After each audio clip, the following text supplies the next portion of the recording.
সমিতির বৈষম্য বিরোধী দাবি বাস্তবায়ন সমন্বয় কমিটি কর্তৃক আয়োজিত আজকের এই সংবাদ সম্মেলনে উপস্থিত রয়েছেন দাবি বাস্তবায়ন কমিটির সম্মানিত প্রধান সমন্বয়ক মাহবুব আলম মোল্লা, উপস্থিত রয়েছেন মীর আব্দুল বারেক, চন্দন কুমার দাস, উপস্থিত রয়েছেন বাংলাদেশ ইউনিয়ন পরিষদ সচিব সমিতির সাবেক সভাপতি জনাব রেজাউল করিম তুহিন, সাবেক সভাপতি হাবিবুর রহমান, সাবেক আহ্বায়ক মোস্তাফিজুর রহমান, সাবেক সদস্য সচিব আবুল কালাম সহ সকল জেলা কমিটির সম্মানিত সভাপতি, সাধারণ সম্পাদক, দাবি বাস্তবায়ন কমিটির সম্মানিত সমন্বয়কবৃন্দ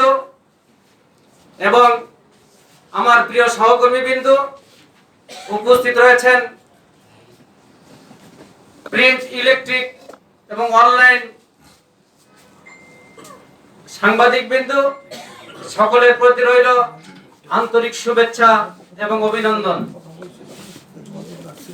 প্রিয় সাংবাদিক ভাইরা, আপনারা এদেশের জাতির বিবেক, সমাজের দর্পণ, আপনাদের উদ্দেশ্যে আজকে আমরা বিশেষ উদ্দেশ্যে আপনাদের সামনে হাজির হয়েছি।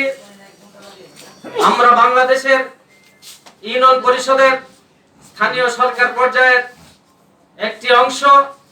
আমরা বাংলাদেশের বিভিন্ন মন্ত্রণালয়ের কাজ করে থাকি, কিন্তু অত্যন্ত দুঃখের সাথে বলতে হচ্ছে আমরা অত্যন্ত বৈষম্যের শিকার।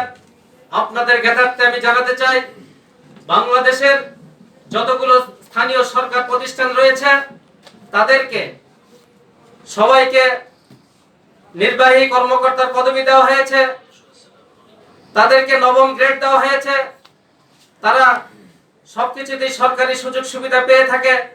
অত্যন্ত দুঃখের সাথে উপস্থাপন করছি, বাংলাদেশের পার্বত্য অঞ্চল যে সমস্ত জেলা রয়েছে আজকে সারাটি মাস তারা চাকরি করে শতভাগ বেতন থেকে বঞ্চিত।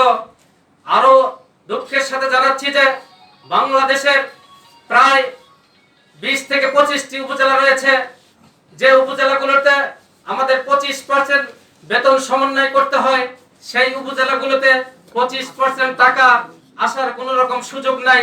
আমরা সারাটি মাস চাকরি করেও বেতন বৈষম্যের শিকারে আমরা ভুগছি।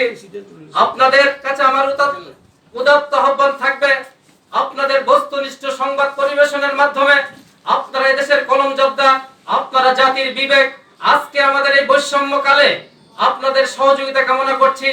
আপনাদের লেখনী এবং উপস্থাপনের মাধ্যমে এ জাতির ভাগ্য উন্নয়নে আপনাদের সর্বাত্মক সহযোগিতা কামনা করছি।